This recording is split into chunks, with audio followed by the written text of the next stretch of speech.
Say hello to my plants. We're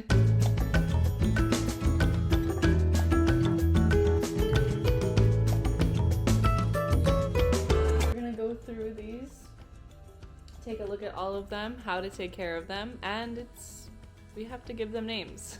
Stay tuned. So number one, this little pot with little orange blossoms on top. We call it the Nertera granadensis ostrid. For care tips, how much sun? We're gonna keep this in bright light but not direct sun. If you're in too much of hot sun, the little orange berries, they're going to start to shrivel. We don't want that because they're so cute. They look like mini oranges. I had got 2 of them. So cute. Oh, some of these are shriveled. Hey. Alright, we'll take good care of them. I gave them a little bit of water yesterday when I brought them home. We'll just make sure to check on the instructions though, just to keep them all alive and well. They cost 14 zloty each at this little plant festival here, Krakow. So if you look closely, it has almost these microgreen lily, not lilies, like lily pad kind of.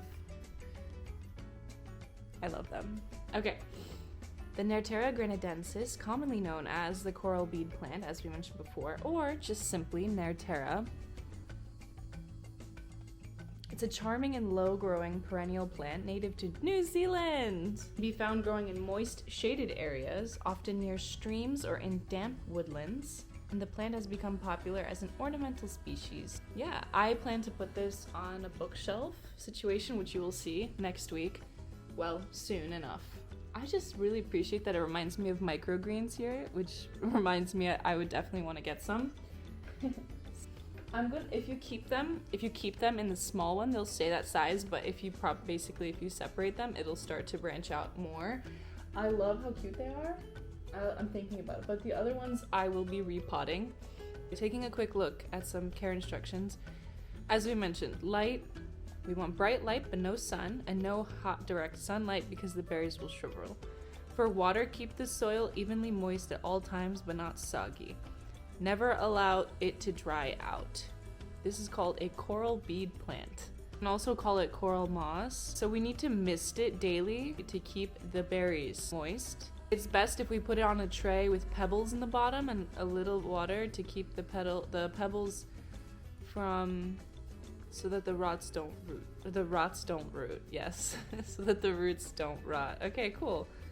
So if you move your plants outdoors for the summer and fall, bring it back when the temperatures are too cold at night. Well, the winter's coming, so this one's gonna be indoors, definitely near the entrance or in the kitchen. What do you think? Next. Oh, we have to give them names. All right, this one is Stella. It just came. So Stella and or something with O-R. Is Stella Aura a thing? I'm not sure. Ola. I don't like it. Usually when they come and they stick, they stick. We'll come back for the second one. Stella and Ollie. We have to figure out who is who. Next, introducing you to Begonia leaf. Begonia Indian summer. One of the fascinating things about this plant when I found it was that it sparkles.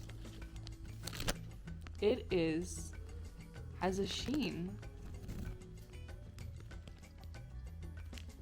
which looks artificial.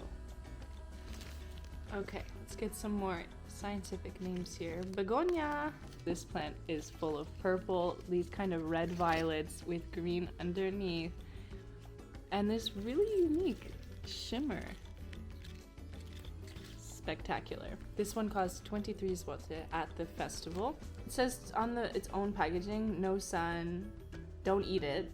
You need to regularly water the houseplant, and the potting soil must always be moist. It loves sun. Interesting. In the UK, this goes for $11. Pounds, excuse me. We have our instructions here. So for light, Alright, so for light, they prefer bright indirect light also, which is going to be good. We don't want to scorch the leaves again.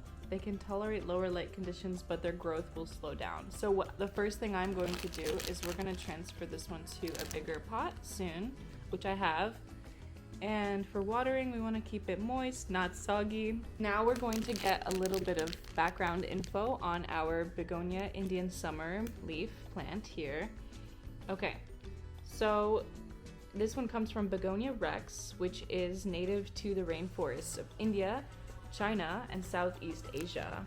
Begonias are known for their diverse and ornamental foliage, perfect for indoor gardening, which we will be doing. Their origin and habitat is challenging to pinpoint precisely. They come from selective breeding and hybridization efforts by horticulturists and growers. The efforts aim to enhance their color, size, and pattern. Nice. This one was bred for its striking, colorful foliage, the vibrant and warm leaf hues reminiscent of the colors seen during autumn in regions of North America, such as the Indian summer. Cool. Okay, then let me introduce you to Z. I thought of this one yesterday. It just came to me. So this is Z, Stella, and I want to say Ollie, but I wanted to save that kind of name for something else. Okay, Z, Stella, and Ollie. They're so cute. I'd like to introduce you now to, we're gonna take back a little of the plastic so we can show off how Gesellsen, Calathea Medallion. Calathea Medallion. Not sure the pronunciation. We'll check it out a little bit later. We're meeting for the second time today.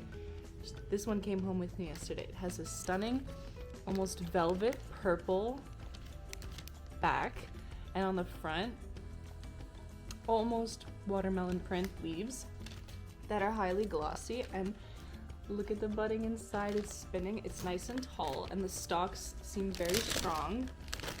It cost 57 zloty at the plant festival. Now, this one is sensitive to changes in its environment, so we want to keep the surroundings stable. They want bright, indirect light, and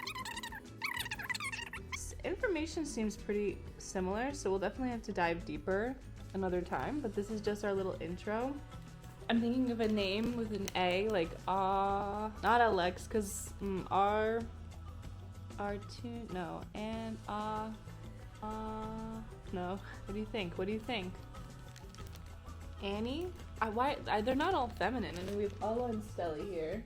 Stella and Ollie and Z, which can be whatever, and with an A. Annie? Anastasia? We'll come back. I'd like to introduce you to number 4. Woo. We have our Spathiphyllum. Yes, I'm pronouncing it like that. I will learn. I'm new here, commonly known as a peace lily. And if you know me, well, here's some fun information. Lilies are my favorite flower other than hibiscus. So, wow. Okay, this one's gorgeous. So I have peace lilies, and this is one of 2. We have our bigger one over there, which we will get to a little bit later, but this is our smaller one, which I'm going to move to a bigger pot soon. It is a popular indoor plant. It has purifying tendencies. All plants, right? I don't know. This one also is giving me like Ella, something like an elegant name. When you water your peace lily, water it thoroughly until you see the water draining out of the bottom of the pot. Discard the excess water in the saucer. Okay, so our peace lilies, we're going to learn a little bit more about their origin. They're commonly known, as we said, the peace lilies, native to the tropical regions of Central and South America, Southeastern Asia, and certain parts of the Pacific, and suddenly Poland. That's me. They're found in countries such as Colombia, Venezuela, Costa Rica, Panama, and the Philippines. In their natural habitat, they grow on the forest floor, receiving filtered sunlight through the warm, humid conditions. I want to walk through a tropical rainforest, honestly, right now. Let me know if you want to go. We have to mist the leaves to keep them happy. I love it. Love you. This one, Eleanor. This one's Eleanor. Next. Ooh, look at you. Look how strong this stalk is. Amazing. This is Dracaena reflexa, Song of Jamaica. Okay. It is a nice tall plant. It is about 2 feet tall. It has a strong stalk. You can take a look in here.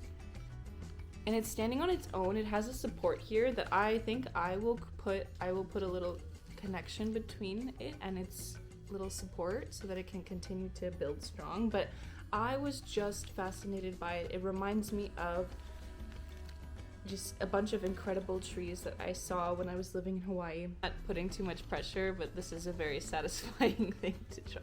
Okay, sorry. So Jamaica, and such an elegant green color. Make sure it's amplified for you to see.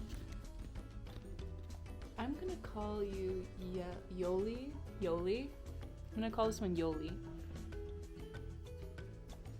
Yoli, Eleanor, Stella, Ollie, Z, and I thought of Anastasia, right? But I don't like it.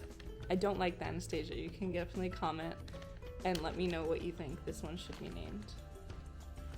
Let's talk a little bit about the Dracaena reflexa, also known as the Song of Jamaica, species of evergreen shrub belonging to the Asparagaceae family. So keep in mind, I was not a natural scientist, so a lot of these Latin terms are new for me to pronounce. It is native to Madagascar, Mauritius, and other islands in the Indian Sea. Yoli, you're so tropical. Well, you're just an island girly, huh? It's going to grow as a compact shrub reaching about 2 to 6 feet. Wow, so in a natural habitat, it can grow even taller than 6 feet, and it is relatively low maintenance. Well, we will still appreciate you. Thank you, Yoli. We have a few more to go.